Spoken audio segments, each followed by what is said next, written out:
saying. Bibia come on. Bibia fine. Bibia fine. Bibia fine. What's on here, dear? Oh, you go so. Yahoya, not made a many kum. Now woman is one as you be a fine. Phone I'm called. Bibia the traffic was the same. Maintain it to go cannon back. The queer cannon and quite you. A queer person, say. On the con. And I'm saying, one can say, also, we are some walker. And also, I'm going to or buy, you know, because I some queer cannon. And a war barber can be the actual woman. What I say, the queer cannon. I said, the one to many cum. But the queer cannon say, Bibia comes when you for full biddy. See, I make us say, queer corner within the Chico be see, I let you go for Hokai, and not to many so. Before the Hokano. I don't put the Miamefa. Oh, see, maybe they may pack up and tell you. Oh, it was a year. Let's me, I'm a fan for the Hokano. YouTube when you know, say, Tigo, went to me, have a cotton. I never phone Hokani. See? Fufonu Hokano no. Kwa kume fine. Me fa fufonu Hokano. Ofara kadiaka.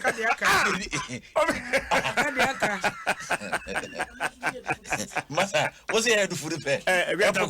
See the money? What? Monya ntem na munkwedi mfufu. Monya ntem. Ghanaian time.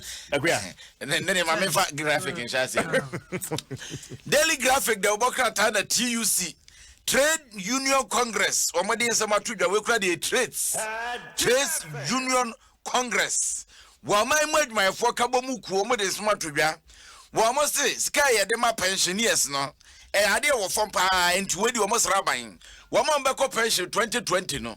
Afi we mo mbeko pension no. Sika na benka bi fantoso. Na nye say pafo to said wakoto yi na ntwinam ni ama ojara no. Womo fa bintu so na sika ni so adodo enti ehun se moham ne ase abato commission say police stations ni bi e wa ye be split ye be twa paso ka fefe ni atwamu mienu se edwum na de ye de beka ho eye 700 ena ne ye de ba beka ho ne de obokrata ye de abana abrantie bi wawa ne yere sekai ne ge sekai wawa na guess kan wo wie no no ankasa wa committee suicide na brante no wo so osusu se ababa wa no efa na chi eti no wa ku ababa wa na ku ne ho e de aka we nyina ya asem yeda we wo ba ya yenyinsan wo no boso menkron Cape Coast transi ane mami ate so boso menkron ababa wa na ye friend George na Sayel wa hwehwe sije hwe Shababa we hwenanim kratafa to so du mensa hwe bo ba besia wo gina ho pa you are wo 5 na oba no so wu ya na wo oba no so wu wo 5 opa na ye na de wo ho na we yesa na ye de wo we yesa na ye de sense we kuno kwa stupido stupido pa just wa say body no kwa wo What say body the kwa etu ye ayo ade ababa wa na picture na to Facebook kwasi fa ababa wa no picture no fa to Facebook man so no pa wo bosi tum se tobum acho ba nim dadwa na nim da ne konka asekuaba CJ me fa GT Ghanaian Times nto ento aso na so say nurse for ne ye physician assistants na wo mo so strike na wo makọ eno na euro for so asama so mbe resume anadwo no na ene wo mo aye nkitawudi wo mo asinkonwa na menim ase anadwo mtimi eye anka apa ekira kwanka because eno de sisi nura no na doso nsem sisi nura o ko defo jo bo ekira ma me wonye ne sama ene yese wo mtimi resume na ne wo mo kosi nkonwa no a if say no a report ahodo free regions ni ba ugina ho na obi abeyi ato no awato ne yehu obi a wo ba behwe ho asama kan ade amayen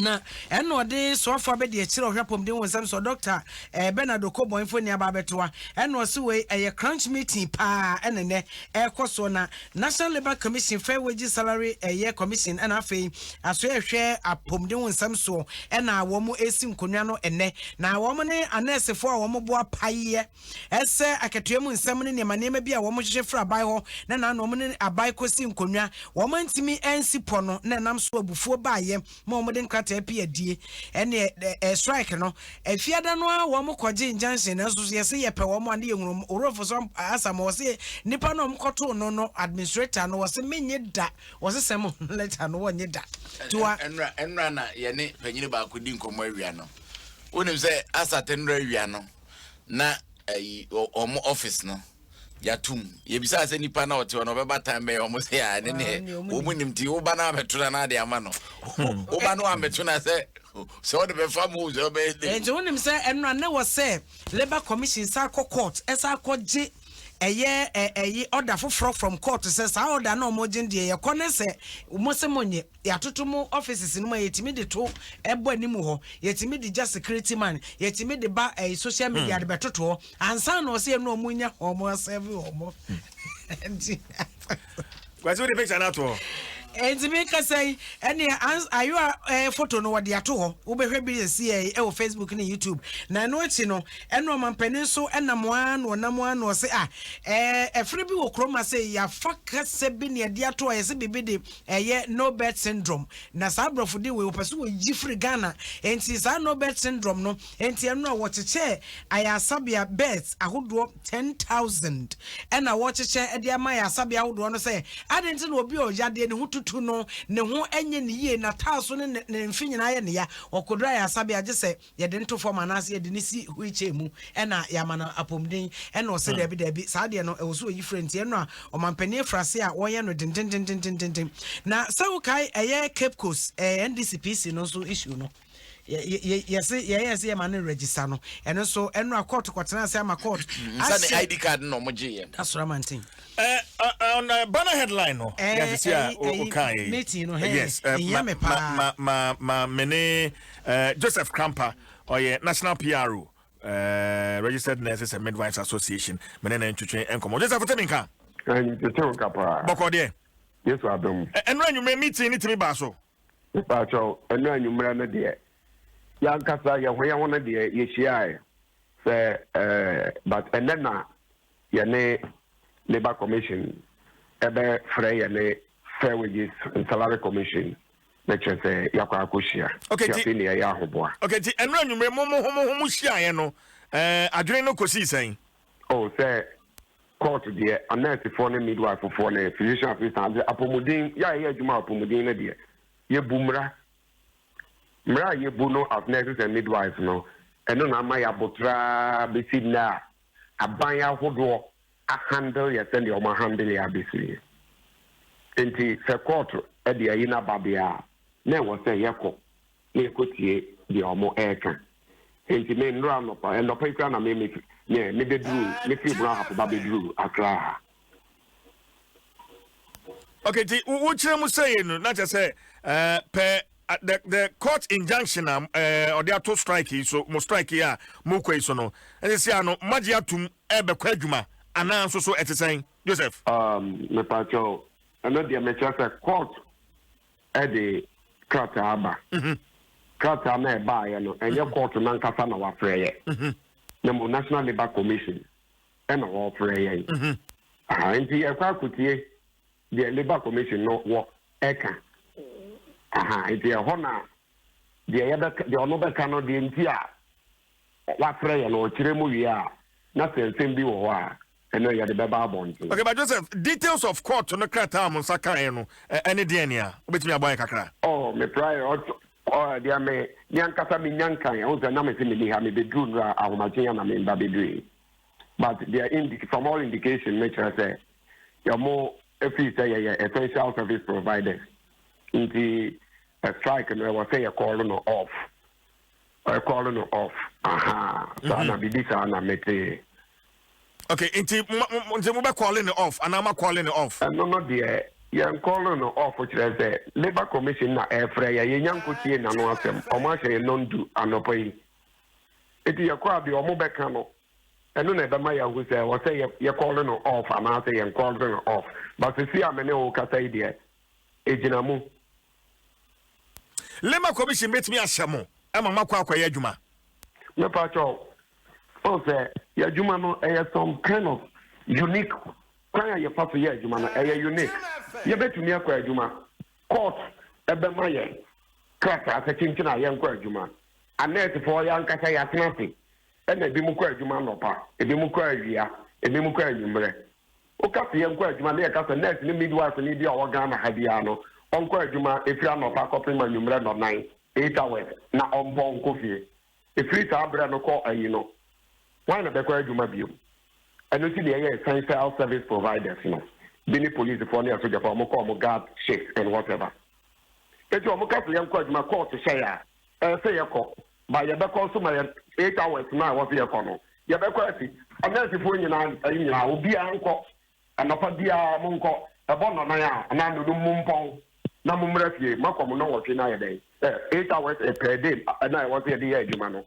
But that's a friend, yes, I'm a Muyajuma. Me pacho eno ye betimi asesa say you bia na share say anya na sa eh enti e begina de wo adwuma no ye betimi akọ enti ne ye ka se ya sem e de aka ye ni abre na de shiri njoku e det adwuma no ye bekọ so mo court share ya ye bekọ ye tam so a 8 hours ni dia ya pon ya ba fie nese adwuma mu na wo so mo bekọ kra no mo betimi kra akọtena ho obra mo nya adwuma no nese mo te ba sit down na kwa se bia what na to sit down strike but we dey adwuma no na mse ya beye ye ko free no ngochi ekopem no man anase bia no num anwumra se no de ya wa ye adwuma awie wa pon aba na free wo ko no e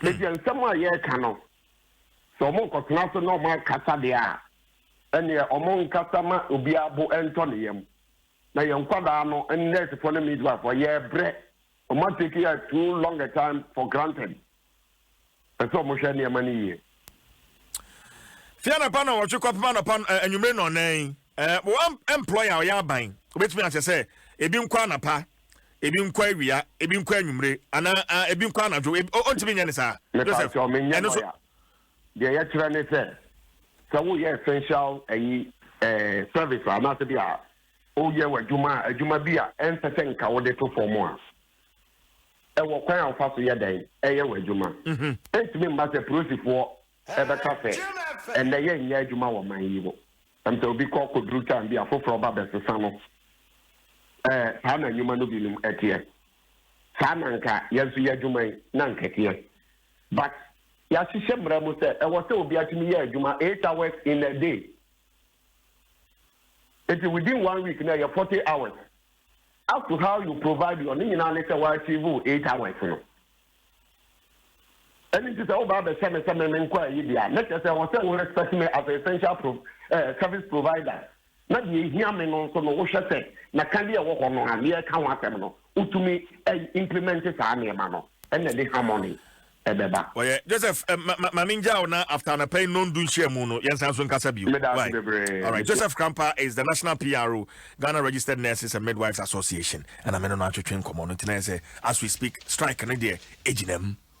Omonkoy. Ejinem. Asemo. Ejinem. Womo hu yebobo. Abai enkeka no ho. Na anesefo no nso ehu yemobo. Na sade wo madwuma na tie no.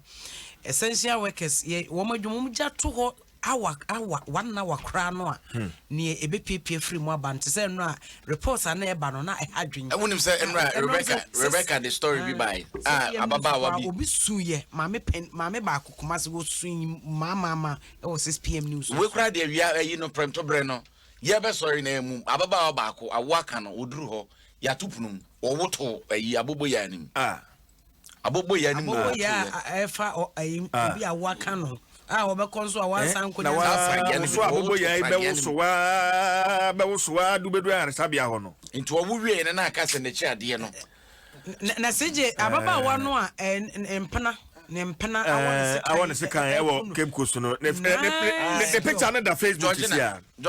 Georgina Sayel. Georgina Sayel.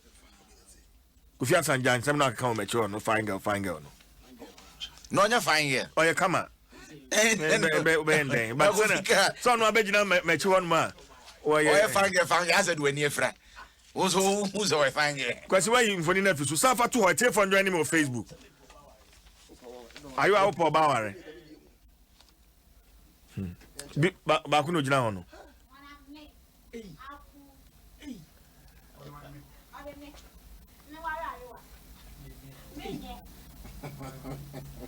Hey. Woman one quad when so are you so can next Girl, oh, a nice pal, nice girl now. Obi atimi awon se kan. Georgina Sayel. Ekun free. Ko akusi ni we reference. Ekuno. Stupido. Ekun girl no. Obi be man we no ono so ekun ho. Aye. Na kwa we be man no se na adwene se omokoto aso asamado. Ofa akoto amoche ho. Obo se bi why se calibus we dingo asem.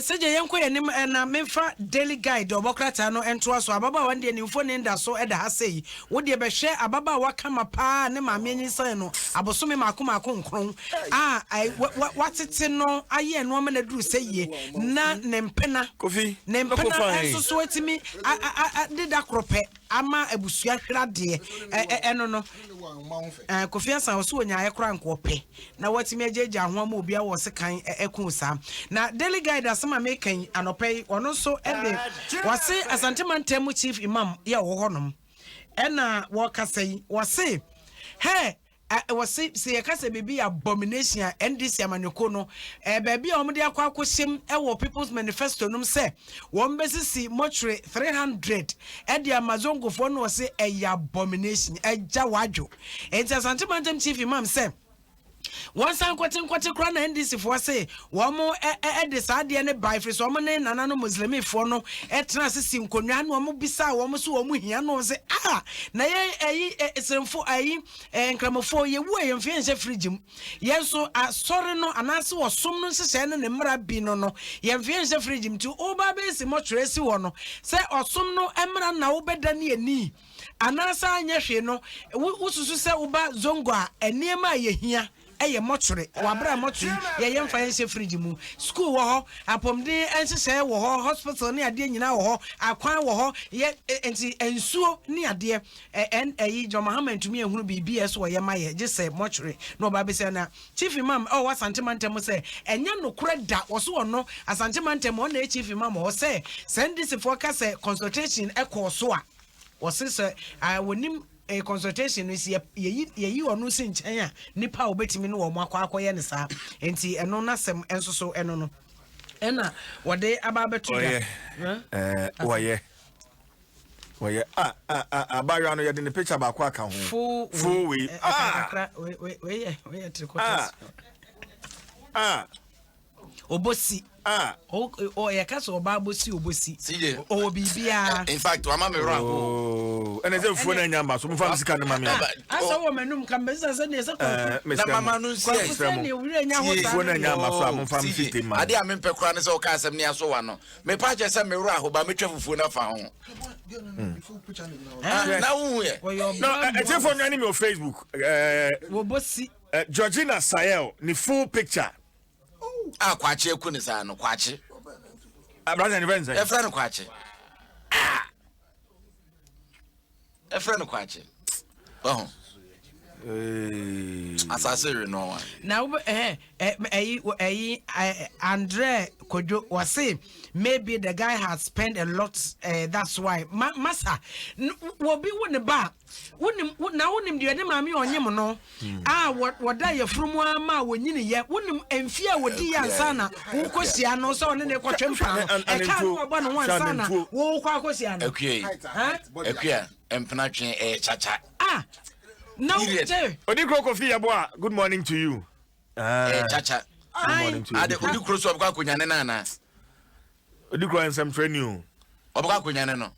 na woman na wo form wonim aduane omtoma ne de se de ka wo mabon ho hospital akwada ne be yare emu ayem hyehyɛ ne ade a wo mkotete ho nyina nsa na wo ba benyina ma wotia no waso mpatwe am wasia no mamera ne commentary me commentary me yes na ku example man so for adu obi do bi kwakwa du kumi mpatwe kwan so a wo be fa na wo se wo bon ho ka sei Andre me pacho me fail papa Wachi ube kumpa na se ofo achi ebe ya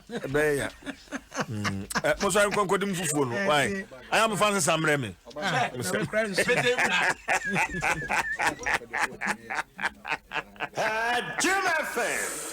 Juma Plus, where Juma Plus goes, water flows.